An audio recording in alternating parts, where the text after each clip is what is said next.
3, 2, 1. What did you want me to do?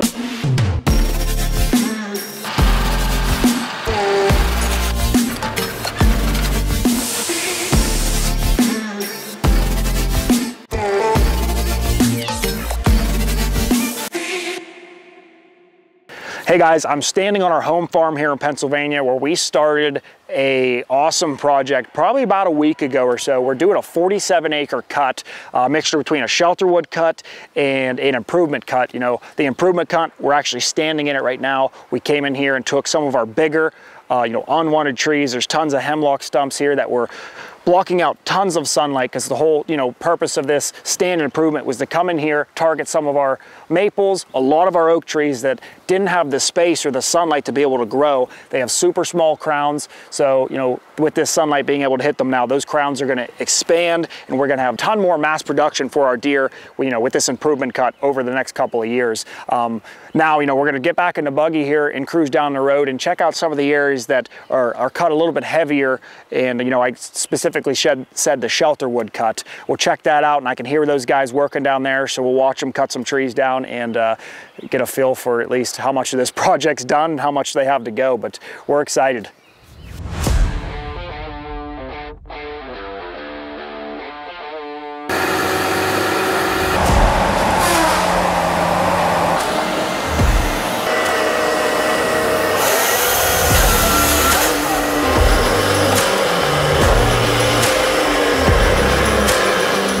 Well guys, we just moved down the road a little bit further and we're getting into the Shelterwood cut. A Shelterwood cut is a type of cut where you save the best seed trees and cut everything else down to less than a ½ inch in diameter. As you can see behind me, we have a lot less trees standing. We still have some of our preferred species. We've got some cherries, some maples, and still plenty of oaks up there to produce your hard mass. But the overall goal of this Shelterwood cut is get that sunlight to hit the forest floor and get as much rejuvenation from preferred woody browse and forbs in the forest here to not only provide deer forage, but at the same time have it super thick for bedding close to some of our food sources. But this is going to be fun here in the next couple of weeks. There's still tons of these tops and some good trees that the lumber company still needs to get out of here. But in the next couple of weeks here, once these are all gone, you really get a feel when we come back here what it's going to look like and how much sunlight's actually hitting the forest floor. But let's go check out some trees getting cut down.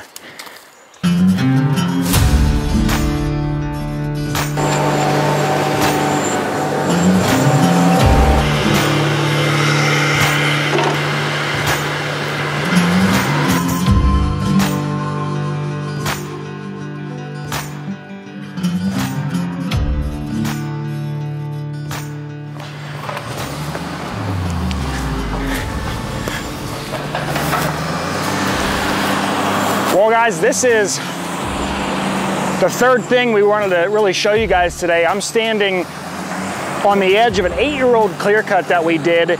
Clear cuts are a regeneration type of cut. They work better when you already have advanced forest regeneration on the forest floor. In other words, little seedlings already started. Because if you clear cut and remove a complete seed source, you run the risk of not getting what you want to come back up, because you need to have a seed source.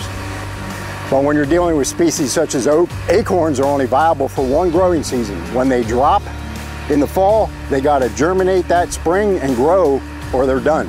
And at this point, you can see behind me, it is crazy thick, but it is now not a clear cut anymore. It's now a young forest. These trees are up super high. The deer aren't necessarily benefiting from any of the browse in there other than a little bit stuff on the exterior. So they're actually coming in here, taking some of the bigger trees out of this. In the plan, which it's already sort of started here, where the log landing is, we're gonna make an interior kill plot in the center of this, and it's just gonna be killer. But this is exciting, man. Like I said, we've talked about this for years and finally starting to implement this on our property. Super exciting. All the trees with a blue dot get harvested at this time.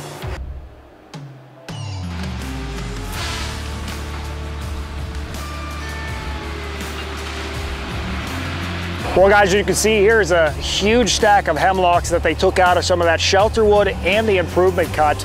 You know, they probably got a solid 20 acres or so that they cut already, and they have an easy, you know, 27 acres more that's going to expand up this way and back behind us to the right. But majority of it, as you can see behind me, is hemlock. While there's thermal cover there for the deer in the winter, there's absolutely no browse whatsoever. Those hemlocks create so much shade, and it is so dark back there. So this is going to be pretty exciting in the upcoming weeks to, you know, keep you guys updated and show you this process. Getting the sunlight to hit the forest floor, this is going to look a lot different in a couple weeks.